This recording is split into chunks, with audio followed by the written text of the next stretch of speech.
Hello again and welcome to Aquaponics in Arizona.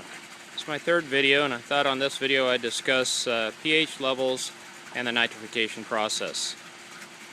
In aquaponics there has to be a balance between the fish and the plants.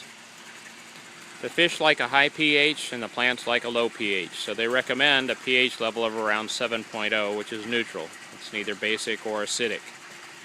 The fish, however, like a high pH. They have a slime on their scales that protects them against bacteria and infection in the water. As the pH drops and becomes more acidic, that acid tends to eat away at that slime and subjects the fish to harmful infections and could kill them. The plants, however, like a low pH. When the pH rises too high and becomes too basic, the plants go into lockout and don't absorb the nutrients. So there has to be a little common ground. When you're starting a system, and like this one, I'm doing what's called a fishless cycling. I don't have any fish in the system yet. I'm using pure ammonia that I went to the dollar store and paid $1 for a gallon jug.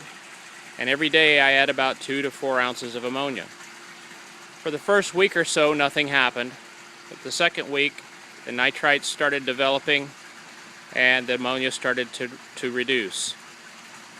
Shortly after that, the nitrates started to kick in and these plants took off. At this stage right now, the ammonia is being converted into nitrites, but has not made the full conversion into nitrates. The nitrification process, or that conversion from ammonia all the way to nitrates, also likes a high pH. Why? It's part of nature. When the fish are in the open water and they excrete the ammonia, the nitrification process has to work in conjunction with the fish. So the fish like a high pH, the nitrification process likes a high pH. Only stands to reason. As the temperature drops and the fish stop eating as much, they also stop producing as much waste. Hence, the nitrification process also is impeded by cold temperatures and will drop as well, because it doesn't need to convert as much ammonia. So temperature and pH really affect the fish and the nitrification process. So if you want a steady stream of nutrients going into your plants, you need to get the nitrification process going, i.e. high pH.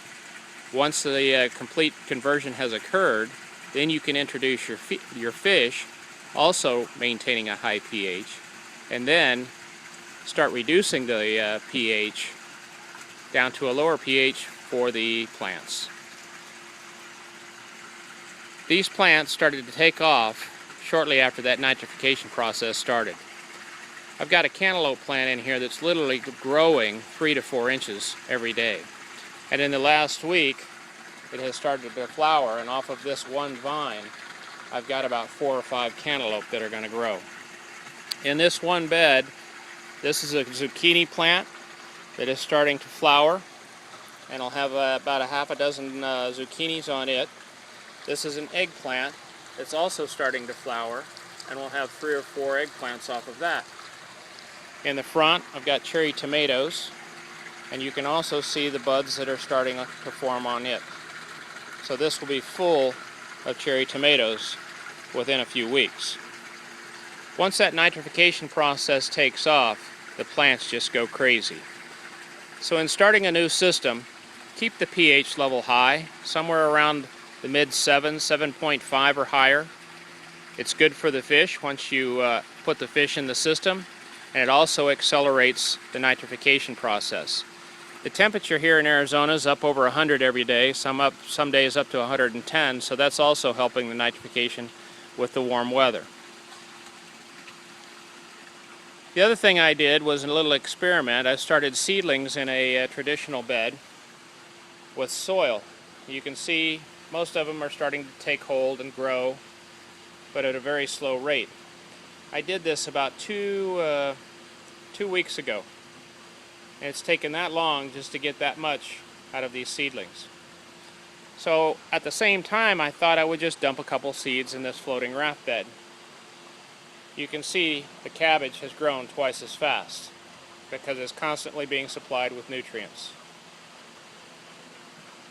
I also dumped a seed in the traditional bed of cabbage, and it took off as well and is looking much healthier than the traditional bed. So when starting your bed, I would just recommend that you dump the seeds straight into the bed and let nature take its course, rather than messing with the seed pots and the traditional dirt. In overview on this video, we've discussed pH, what the pH requirements are, and the nitrification process.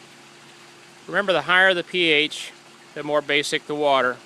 The lower the pH, the more acidic the water. The acidic water is not good for the fish, but it's good for the plants. And in an aquaponics system, the rule of thumb is you make a happy home for the fish will make a happy home for your plants.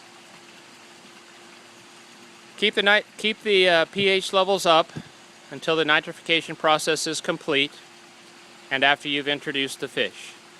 Once the fish are established in their home, then you can start to bring the pH level down and get maximum intake or uptake of the nutrients into the plants.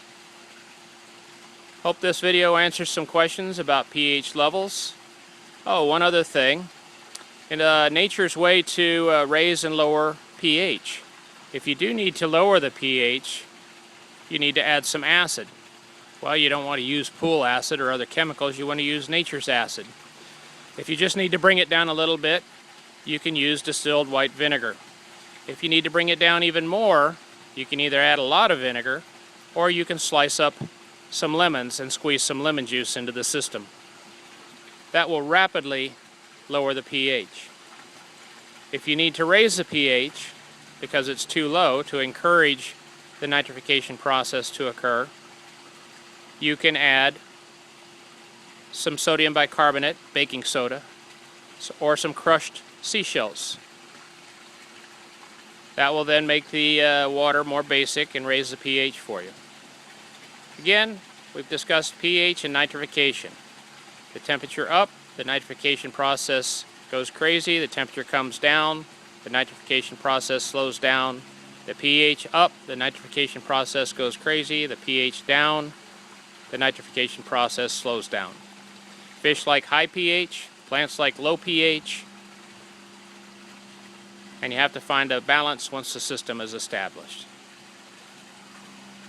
Thanks for watching, and I'll check back in a couple weeks.